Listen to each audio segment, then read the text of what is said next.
정치와 권력입니다. 이게 원래 원문이에요. 이해되시죠? 자, 그러니까 우리의 싸움은 혈과 육, 즉 감정에 대한 싸움이 아니라 정치와 권력과 이 어둠의 세상 통치자들과 하늘에 있는 악한 영들과의 싸움이라는 거예요. 이해하셨습니까? 자, 여기 보세요. 이제 오늘 설교 들으면서 여러분에게 제일 먼저 감정이 확 올라갈 겁니다. 근데 감정이 올라가는데 막 성질이 나고 화가 나고 또 어떤 분은 분개하고 막 이렇게 지금 되어질 거거든요. 근데 우리의 씨름은 감정이 아니라고 했어요. 뭐라고 했어요? 정치와 권력과 그 뒤에 이 어둠의 세상 주관자들과 하늘에 있는 악한 영들이라고 했어요. 인정하시면 아멘. 아멘. 예, 그러니까 오늘 설교 들으시면서 여러분은 지금까지 한 번도 듣지 못한 것을 들으십니다. 어떤 분은 매우 불편하시고 어떤 분은 매우 흡족해지십니다. 그런데 그 감정의 요동을 여러분들이 스스로 조절하시면서 아, 내가 지금 정치와 권력과 어둠의 세상 주관자들에게 내가 속고 있구나.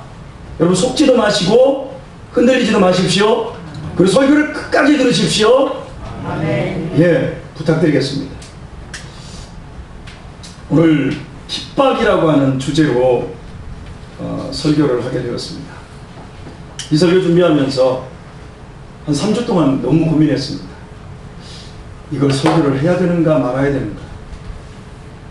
그런데 제 안에 우리 안에 계신 성령님이 제 안에 계신 성령님이 이 설교를 하기를 원하셔서 제가 이 설교를 뺐다가 지난 수요일에 다시 집어넣습니다. 저 역시 불편하고 힘듭니다. 자, 이해하시고 들으시기 바랍니다. 가끔씩 저는 일반 평신도들 중에서 목사를 기죽일 만큼 신실하신 분들을 보면서 하나님께 이렇게 질문을 드립니다. 저분들이야말로 인격적으로나 헌신적인 면으로 보나 목사를 해야 되는 사람들인데 왜 나같이 모자란 것을 부르셨습니까? 허물투성인 나 같은 것을 2002년에 목사로 부르시고 17년째 쓰고 계시다는 것이 그저 불가사의할 뿐입니다. 그래서 감사하기도 하고 불안하기도 하고 기쁘면서도 슬프고 감정적인 기복이 심해질 때가 굉장히 많습니다. 뿐만 아니라 저는 목사로서 가르치는 위치에 있는 것에 대한 혐오증이 있습니다. 가르치는 것만큼 내 자신을 가르치지 못함을 제 양심이 증거하고 있기 때문입니다. 그러면서도 가르쳐야 하기에 절규와 가깝게 제가 설교를 할 때가 많습니다. 또한 저는 주님을 모르고 살 때 그때 못되게 산 저의 못난 이야기를 자주 이야기합니다. 이건 목사가 자기 무덤을 파는 행위입니다. 좋은 것만 얘기해야 됩니다. 그런데 제가 예전에 얼마나 나쁜 놈이었는가를 여러분은 신물나도록 들으셨습니다. 그래야만 지금 목사로 살고 있는 현재가 하나님의 은혜임을 잊지 않을 수 있고 그래서 제가 조금 더 겸손할 수 있기 때문입니다. 제가 하나님의 종으로서 갈등하는 이런 양심의 가책과 혐오증을 바울 사도에게서도 발견하게 됩니다. 바울은 사도들 가운데 가장 훌륭한 사도였지만 자신에 대해서 말할 때는 나는 만삭되지 못한 채 태어난 사도이며 죄인 중에 괴수라고 말을 합니다. 뿐만 아니라 자신이 주님께 부름받기 전에 어떤 인간이었는지 그 나쁘고 악했던 실상을 낱낱이 들춰내 보여줍니다. 오늘의 본문에서도 역시 그렇습니다. 바울은 하늘로부터 내린 빛에 감싸였고 그래서 땅에 엎드렸고 주님의 음성을 듣습니다. 멋진 부르심입니다. 이렇게 불러준 사람이 없어요. 그러므로 너 나 왜 핍박하냐? 이런 말씀은 쏙 빼놓고 주님께서 불러주신 신비스러운 이야기만 하면 좋습니다. 그러나 바울은 자신에 대한 좋지 않은 세상 이야기까지 명확하게 밝힙니다. 이는 바울이 부름받기 전의 삶과 현재 은혜받은 사도로서의 삶과 사역에 대해 자기 정체성이 분명했기 때문입니다. 바울은 거듭나기 전에 최고의 율법학자였습니다. 그리고 엄청나게 하나님을 향한 열심을 가졌습니다. 그런데 실제는 예수님을 핍박하는 폭도에 불과했습니다. 그는 사람 잡는 망나니였을 뿐입니다. 바울은 예수님께서 이 땅에 계시는 동안에 단 한 번도 직접 뵌 적이 없었기에 예수님을 핍박한 적이 없습니다. 다만 그 예수님을 믿는 그리스도인 이단을 척결하느라 그들을 잡아들이고 그들을 죽이고 그들을 핍박했을 뿐입니다. 그런데 예수님은 너 나 왜 핍박하냐? 그리스도인들과 자신을 동일시하셨습니다. 여러분, 이런 예는 여러 곳에서 성경에서 찾아볼 수 있습니다. 마태복음 10장 40절에 보면 주님께서 제자들에게 전도를 보내시며 말씀하십니다. 너희를 영접하는 자는 나를 영접하는 것이요 나를 영접하는 자는 나를 보내신 이를 영접하는 것이니라. 그리고 승천하시면서 이렇게 말씀하십니다. 볼지어다 내가 세상 끝날까지 너희와 항상 함께 있으리라. 예수님께서는 하늘로 올라가셨지만 영으로 다시 강림하시어 시간과 공간을 초월하여 예수님을 믿는 사람들과 함께하고 계십니다. 그러므로 누구든지 예수님을 믿는 사람들에게 하는 것이 곧 예수님께 하는 것이 되는 겁니다. 더욱 마태복음 25장에서는 이게 굉장히 중요한 말이에요. 너희가 지극히 작은 자 하나에게 한 것이 곧 내게 한 것이요 지극히 작은 자 하나에게 하지 아니한 것이 곧 내게 아니한 것이라고 말씀하셨습니다. 이 말씀은 지극히 작은 자는 여러분 사회에서 가장 연약한 사람들을 얘기하는 거예요. 아무도 거들떠보지 않는 지극히 작은 자 안에도 예수님이 임해 계신다는 겁니다. 이 중요한 사실을 바울은 모르고 있었다가 빛과 말씀으로 찾아오신 주님으로 인해 드디어 알게 되었습니다. 그래서 누구든 지닌 것 없고 보잘것없거나 자신과 다르다고 해서 그 사람을 함부로 대하는 것은 바로 그 사람 안에 임해 계시는 예수님을 핍박하는 것임을 바울이 알게 되었습니다. 다시 한번요, 핵심이니까요. 누구든 지닌 것이 없고 배움이 부족하고 그 사람이 보잘것없고 나와 뜻이 안 나고 생각이 다르고 이념이 달라도 그 사람을 함부로 대하는 것은 바로 그 사람 안에 임해 계시는 예수님을 핍박하는 것임을 바울이 알게 되었습니다. 아멘. 여러분도 알게 되시기를 축복합니다. 아멘. 해방 후에 북한 공산당은 기독교인들을 무자비하게 핍박했습니다. 예배를 드릴 수 없게 하고 교회를 폐쇄했습니다. 많은 목사와 장로들을 죽였고 기독교인들의 재산을 빼앗았습니다. 악독하게 교회를 핍박했습니다. 뿐입니까? 6.25 전쟁 때는 남한에서도 사랑의 원작판인 고아들의 아버지였던 피고름을 빨아주었던 문둥이들의 피를 빨아주었던 손양원 목사를 총살하였고 그의 두 아들까지 공산주의자들이 죽였습니다. 인민재판으로 얼마나 많은 남쪽의 기독교인과 지식층을 죽였는지 모릅니다. 68년 12월 울진 삼척에 침투했던 북한군은 이승복 어린이까지 죽이는 천인 공노할 만행까지 일삼았습니다. 그리고 오늘 8월 18일 1976년 8월 18일에 판문점에서 미군들이 미르나무 가지치기를 하는데 공산군 30명이 달려들어서 도끼로 두 사람의 미군을 죽여버렸습니다. 오늘이 바로 그날입니다. 공산주의자들은 교회와 사람들 속에 임해 계시는 지극히 작은 자 하나에게 임해 계시는 예수님을 인정하지 않습니다. 그러므로 사람을 다리 목숨처럼 죽였습니다. 이와 같은 설교는 우리가 지난 60년 동안 귀에 딱지가 앉을 정도로 많이 들었습니다. 맞지요?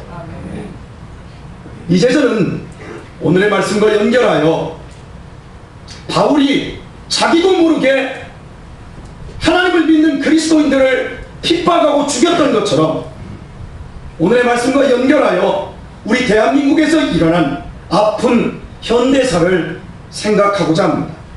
일제강점기에서 벗어난 1945년부터 1950년까지 우리 대한민국은 매우 힘겨운 시간이었습니다. 우리 힘으로 쟁취한 독립이 아닌 연합군이 이긴 전쟁으로 인해 갑작스럽게 찾아온 해방이었기에 우리나라는 혼란스러웠습니다. 1945년 8월 15일 일제가 물러나고 그 다음날 관공서에는 한 사람도 출근하지 않았습니다. 조선 총독부에도 군청에도 경찰서에도 그 어디에도 관공서에는 한 사람도 출근하지 않았습니다. 왜요?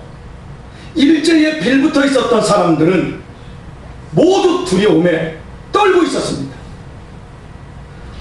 공권력이 없어진 것입니다. 그러니까 해방이 기쁜 것만 아니라 일제에 빌붙었었던 친일파들은 두려움 그 자체였습니다. 권력의 공백이 생기자 그 권력을 차지하기 위해 잔혹한 권력 투쟁이 벌어졌습니다. 북한은 김일성이 확고하게 권력을 잡았고 남한은 3년여 동안의 권력 투쟁 끝에 미 군정을 등에 업은 이승만 박사가 잡았습니다. 자, 여러분의 이제 감정이 조금씩 달라지기 시작하려고 합니다. 감정 달라지려고 하지 마세요. 우리의 씨름은 혈과 육에 대한 것이 아니라고 분명히 말씀드렸어요. 자, 이 박사는 독립군도 아니었고요, 임시정부 요원도 아니었습니다. 미국에서 프린스턴 대학교 나오셔서 외교적인 독립을 위해 활동했었기에 국내 정치 기반은 전혀 없었습니다. 이를 극복하고자 이승만 박사는 두려움에 떨던 친일 경찰과 군인 세력을 자기 세력으로 만들었습니다. 바꿔 말하면 친일 세력들이 권력을 움켜쥐려는 노회한 70세의 이승만 박사를 붙잡고 기사 회생한 것입니다. 이승만 박사를 붙잡으면 우리가 살겠다. 이 박사는 일본 경찰로서 독립군을 고문하며 악명을 떨쳤던 노독술 김창룡 경찰과 군인의 요직에 앉혔습니다. 그럼에도 워낙 지지 기반이 약했기에 이승만 박사는 권력을 잡는 과정에서 해서는 안 되는 정의롭지 않은 일들을 많이 저질렀습니다. 김구 주석을 비롯 여러 명의 독립지사의 죽음에 이승만 대통령이 배후로 지목되고 있음은 부인할 수 없는 역사적 사실입니다. 반미투비 사건, 제주 4.3 사건, 여순 사건, 거창 양밀 학살 사건, 경남 보도연맹 사건 등 최소 60만 명에 달하는 일반 양민들이 이승만 정권하에서 경찰과 군인들의 손에 의해 학살되었습니다. 그중 제주 4.3 사건에 이런 역사가 있었습니다. 제주도는 해방 후 일본이 가깝기 때문에 일본으로 돈 벌러 갔던 사람도 많고 징용을 끌려갔던 사람도 많습니다. 그래서 해방 후에 일본에서 3만 명의 사람들이 돌아왔습니다. 제주도의 인구가 30만 명이었는데 3만 명 10분의 1이 늘어나 버렸습니다. 그들 중에는 1930년대 이미 일본에서 벌어지고 있었던 노동운동과 민주화운동을 맛본 지식인들이 많았습니다. 사회주의자들이 많았습니다. 그러므로 제주도는 이승만 정권이 남한 단독정부를 추진하려는 5.10 선거를 보이콧해버렸습니다. 이런 제주도민을 향해 당시 조병욱 경무국장은 70%가 공산주의자들이라고 과장하여 토벌의 빌미를 만들었습니다. 1948년 3월 1일 독립 3주년 기념식에서 경찰의 발표로 어린아이를 업고 있었던 엄마와 둘이 관통해서 죽임을 당합니다. 경찰에 의해서.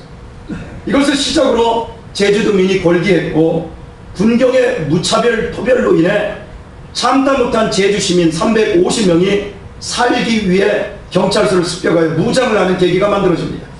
폭동의 주동자인 김달삼을 비롯 겨우 공산주의자들 10여 명을 잡아내겠다며 무고한 양민 3만 명이 학살되었습니다. 정말 제주시민 70%가 조병우 박사의 말처럼 공산주의자들이라면, 그들이 북한을 동경한다면 모두 잡아서 북한으로 보내면 되지 3만 명을 사그리 죽였습니다. 초기 부연대장 김익렬 중령은 아동과 임산부까지 학살하라는 토벌 명령을 거부하다가 좌천되었습니다. 그 후임으로 1948년 5월 10일에 박진경 중령이, 거제도 출신입니다, 서울에서부터 서북청년단 2460명과 함께 부임해 옵니다.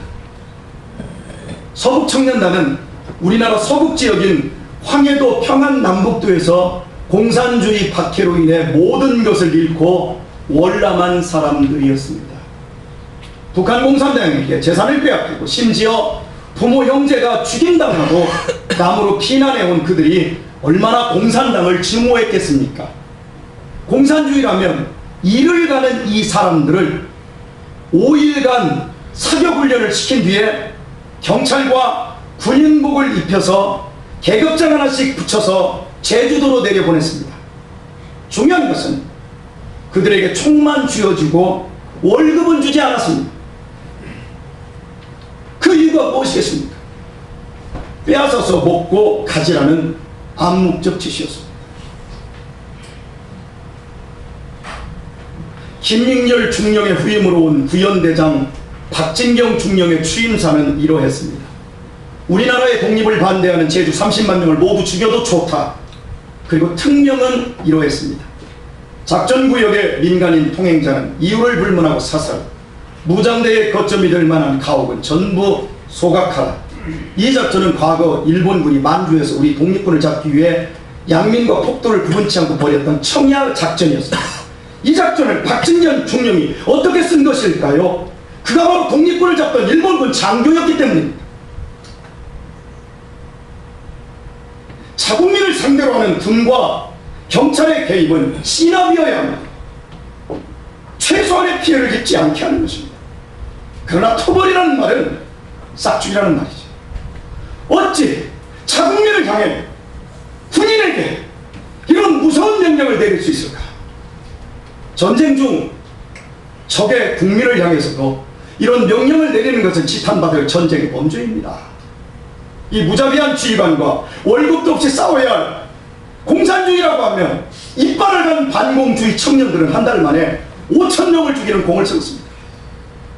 그리하여 박진경 중령은 부임 한 달 만에 1계급 특진하여 대령이 되고 제주도 국방경비총사령관이 됩니다. 그러나 박 대령은 승진 축하 연회가 끝나고 6월 18일 새벽 3시 15분경 연대본부 숙소에서 암살당합니다. 겨우 그의 나이 29살이었습니다. 여러분, 어떻게 29살짜리가 대령을 답니까? 저처럼 지금 50은 되어야 대령 받으시 달까 말까 합니다. 자기 사람이라면 문제도 없어요.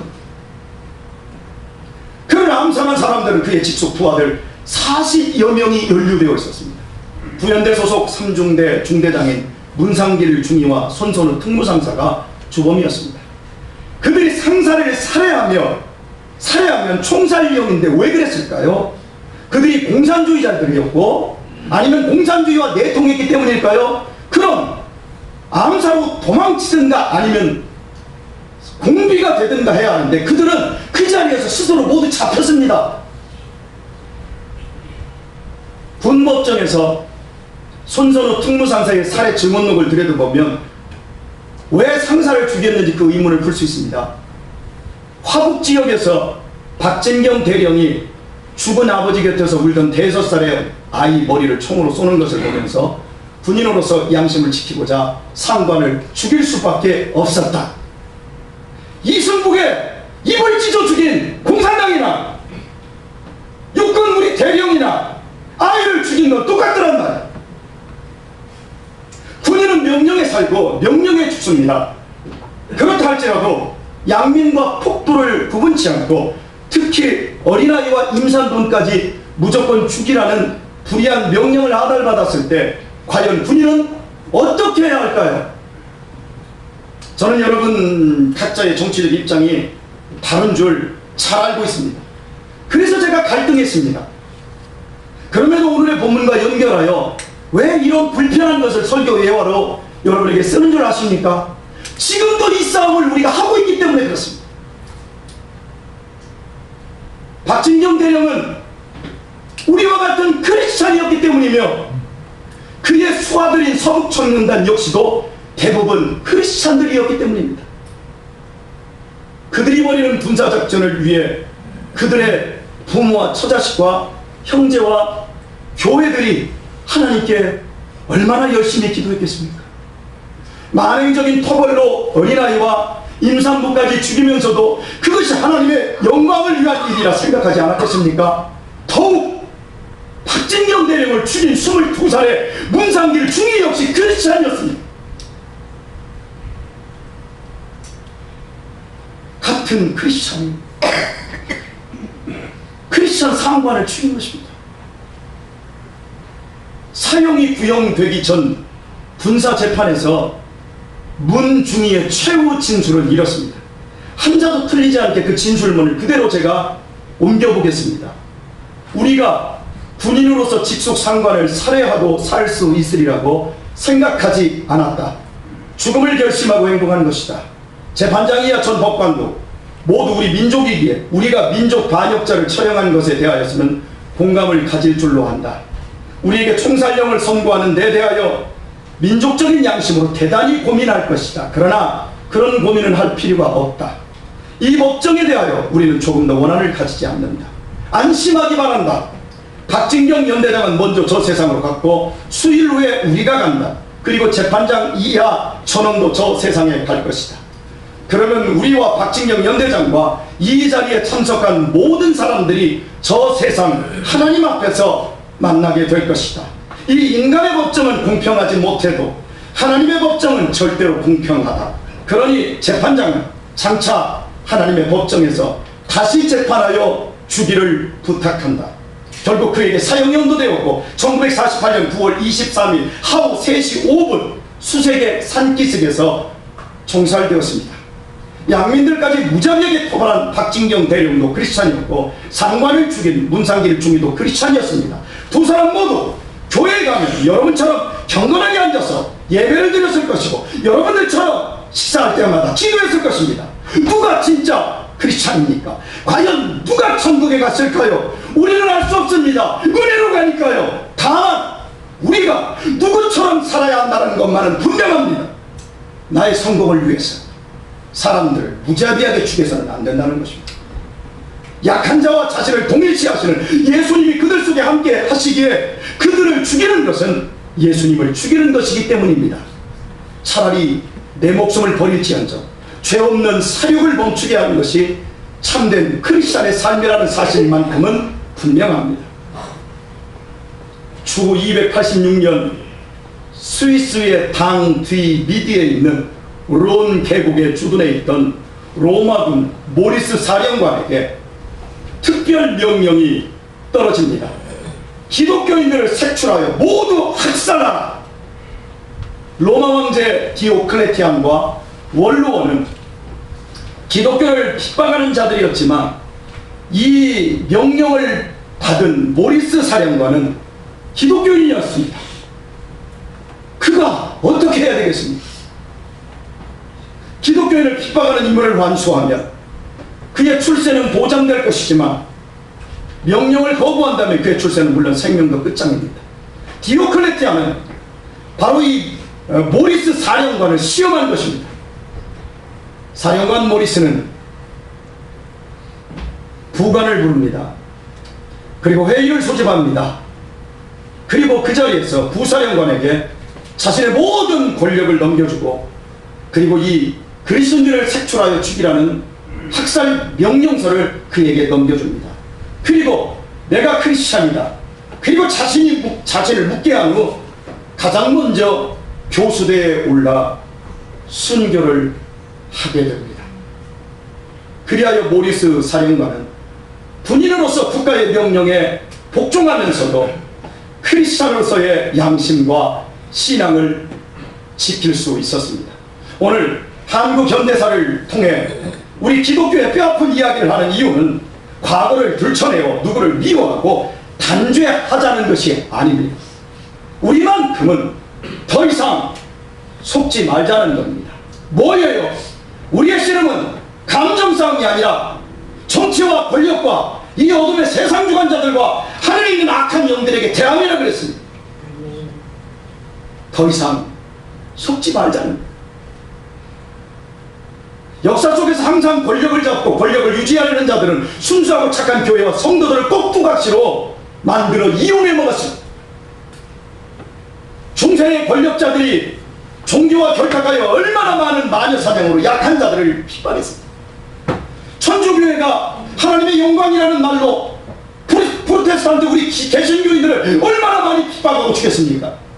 그리고 1648년 웨스트팔레아 조약이 이루어진 이후 우리 개신교회에서 우리 장로교와 또 영국 성공회와 침례교와 얼마나 서로 죽이는 싸움을 하나님의 영광이라는 이름으로 저질렀습니다.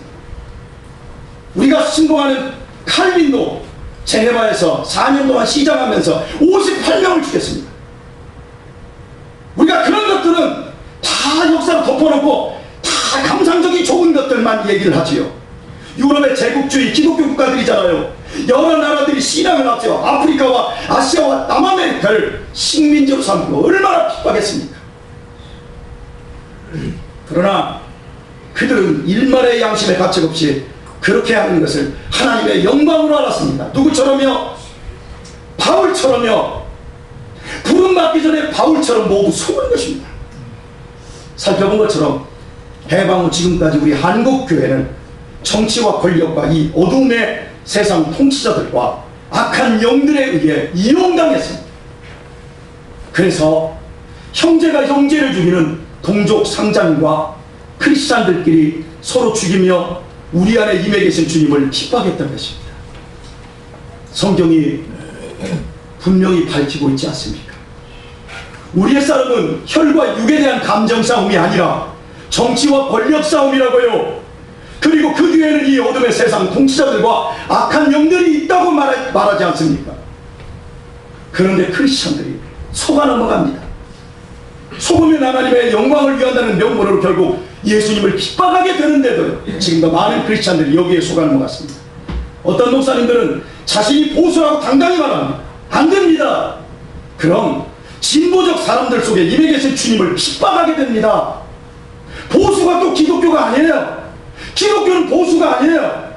그럼 진보의 예수님을 믿는 사람들은 뭡니까? 어떤 목사들은 자신이 진보라고 하면 보수를 증오합니다. 안 됩니다.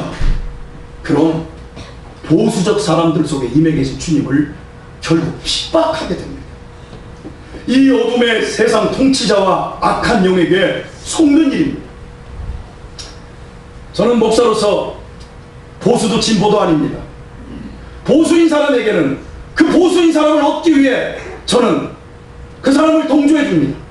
진보인 사람에게는 그 진보인 사람을 얻기 위해 저는 동조해 줍니다. 대한민국 국민으로는 제가 한 세기도 못 살지만 하나님의 국민으로 영원히 살게 될 주님이 주신 믿음이 제 안에 있습니다. 저에게 있는 것은 보수도 아니고 진보도 아니라 저에게 있는 것은 신앙이 있을 뿐입니다. 저는 하늘의 사람입니다. 오늘 우리가 찬양대가 오늘 아주 찬양을 딱 맞겠는데요. 우리는 하늘의 사람입니다. 우리의 남은 인생은 하늘의 사람으로 살아야 합니다. 저뿐 아니라 여러분 역시 영원한 하늘의 사람들인 줄 믿습니다. 왜요? 예수님을 구주로 고백하는 그리스도의 영이 여러분에게 임해 계시기 때문입니다. 그러므로 우리는 이 뒤틀리고 뼈아픈 역사 속에서 하나님의 나라가 우리의 양심에서부터 확장되는 삶을 살아내야 합니다. 대한민국의 대세는 보수와 진보가 결정합니다. 지금 대한민국의 대세는 진보가 결정하고 있지만 예전에는 보수가 결정했지만 하나님 나라의 영원한 대세는 오직 믿음을 실천하는 사랑으로만 결정되는 줄 믿습니다. 사랑을 실천하는 믿음의 힘이, 사랑을 실천하는 믿음의 권력이 있습니다. 최고의 권력은 너를 위해 내가 죽는 사랑입니다. 그러므로 우리는 나와 생각이 다르고 이념이 달라도 주님이 주신 이 귀한 믿음 때문에 서로 아끼고 사랑해야 합니다. 사랑하십시다. 참 말로 사랑하십시다 하는 게 참 부끄럽지만 다시 하겠습니다. 사랑하십시다. 목사로서 제가 부족하지만 여러분 저를 사랑해 주십시오. 저 역시 여러분을 사랑하겠습니다. 이게 잘 안 되거든요, 여러분. 그래서 사랑은요, 하늘에서 뚝 떨어져 되는 게 아니에요. 사랑은 연습하고 훈련해야 돼요. 사랑의 연습과 훈련을 교회에서부터 잘 하셔서 불신가족과 여러분을 힘겹게 하는 주변 사람들을 핍박하지 말고 사랑하고 아껴야 합니다. 그리할 때 사람들이 주님의 영으로 거듭나는 기적을 보게 되거든요. 그것이 주님께서 우리에게 주신 최고의 권력입니다. 과연 우리는 지금껏 최고의 권력인 이 사랑을 사용했나요? 날카롭게 갈고 닦았나요? 크리스찬으로서 우리는 지금껏 어떤 삶을 살았습니까? 우리는 그동안 주님께서 나와 함께 하심을 믿었으며 주님과 동행한다고 고백했습니다. 우리는 바울처럼 바울이 그리스도인들을 잡아 죽이려 다닐 때 그는 누구보다도 하나님이 기뻐하는 일을 한다고 생각했었습니다. 바울은 믿음을 추호도 의심치 않았습니다. 여러분 우리도 마찬가지 아닙니까? 그러나 우리 주님을 핍박하며 산 것은 아닙니까? 내가 주님을 괴롭히고 배척해온 것은 아닙니까? 우리가 주님을 무시한 것은 아닙니까? 오른편 맞으면 왼밤도 되려는데 겉옷을 가려면 속옷도 벗어주라 했는데 오리를 가자면 신디도 가자 그랬는데 우리는 우리의 감정으로 사람을 배척하며 핍박하며 산 것은 아닙니까? 그래서 나의 가장 가까운 가족들에게조차 괴로움을 주는 자였던 것은 아닙니까? 나로 인해 내 자식의 가슴이 멍들고 나 때문에 부모님이 뜬 눈으로 밤을 새우게 하고 나는 피곤해 지쳐있는 것은 아닙니까? 혹시 배우자를 내 틀에 끼워 맞추려고 하는 시도로 인해 내 배우자 속에 임해 계신 주님을 핍박하는 것은 아닙니까?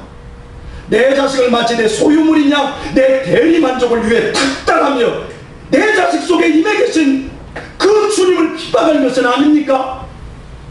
왜 오늘날 교회들이 끊임없이 분열하고 있습니까? 교회들이 싸우고 목사와 장로님들이 싸우고 권사님들이 싸우는 이유가 무엇입니까? 많은 교회들이 교회 안에서조차 젊은 사람들이 모두 진보라고 눈을 치겨뜨고 노인들은 보수라고 꼴통 보수라고 욕하며 살고 있는 이유가 무엇입니까? 주님을 열심히 믿고 있지만 서로에게 임해 계신 주님을 인정하지 않기 때문입니다. 주님의 말씀대로 살지 않았기 때문입니다. 결과적으로 어둠의 세상 주관자들과 악한 영들에게 속은 것입니다. 바울도 속았습니다. 칼빈도 속았습니다. 우리 민족의 지도자들도 속았습니다. 그리고 지금도 기여성 같은 목사님들도 속고 있습니다.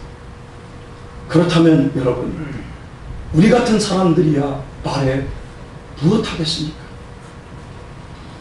말씀을 맺습니다. 주님을 믿지만 우리의 관심은 언제나 내 자신에게 있습니다. 내 생각, 내 경험, 내 논리, 내 감정이 앞섭니다.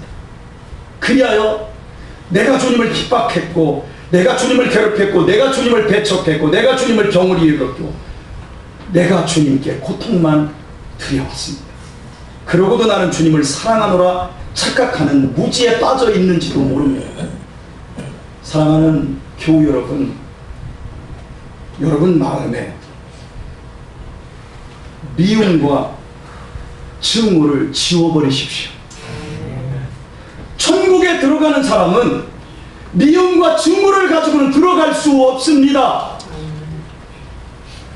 보수와 진노라는 논리를 가지고는 천국에 들어갈 수 없습니다. 사랑으로 거듭난 사람만 들어갑니다.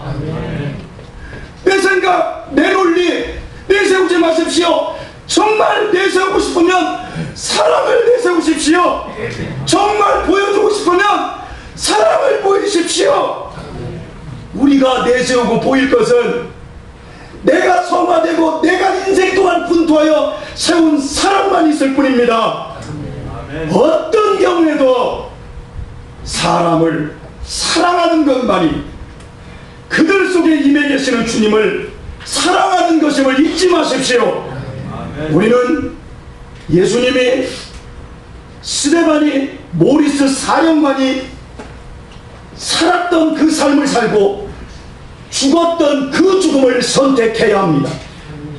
내가 너를 위해 기꺼이 죽는 사랑, 거기까지 우리는 가야 합니다. 그 훈련을 하십시오. 그걸 하지 않으면 우리 남은 인생에 주를 위해 살겠노라, 하늘의 사람으로 살겠노라 아무리 얘기해도 그것은 공수거에 불과합니다. 실제로 연습하시고 하십시오. 가정에 돌아가서 남편, 아내, 자식 그 속에 임해 계신 주님을 핍박하지 마시고 이제부터 융숭하게 대접해 주십시오. 아멘이 너무 작아. 제가 얼마나 힘들게 설교한 줄 아세요? 3주를 고민했어요. 이번 주 내내 기도했어요. 우리 성도님들이, 우리는 지금 애들까지 다 이 설교를 들어요. 오후 예배는 3살부터 92살까지 다 들어요. 그런데 여러분, 우리는 그렇게 미워하고 증오가 없어요. 그런데 여러분, 지금 세상은, 다른 교회들은 미워하고 증오하고 서로 건드리지만 않고 있지, 건드렸다가는 폭발 일보 직전입니다. 달리는 말에 재책을 가하고 주님께서 오늘 이 불편한 설교를 여러분과 제가 듣게 되었습니다. 부디 오늘의 말씀으로 시험 들지 마시고, 우리 목사를, 우리 연세 드신 분들, 저 목사 이거 진보네, 저거 빨갱이네, 그렇지 하지 마시고, 예, 우리 젊은 분들, 아니 우리 목사님 저기 뭐 보수야, 우리 젊은 사람들 제가 보수래요. 여러분, 황 목사님 제가 보수 같아요? 우리 젊은 사람들이 저만 보면 목사님 너무 구닥다리라는 것. 여러분, 저는 보수도 아니고 구닥다리로 살고 싶지 않아요. 저는 하늘의 사람으로 살고 싶어요.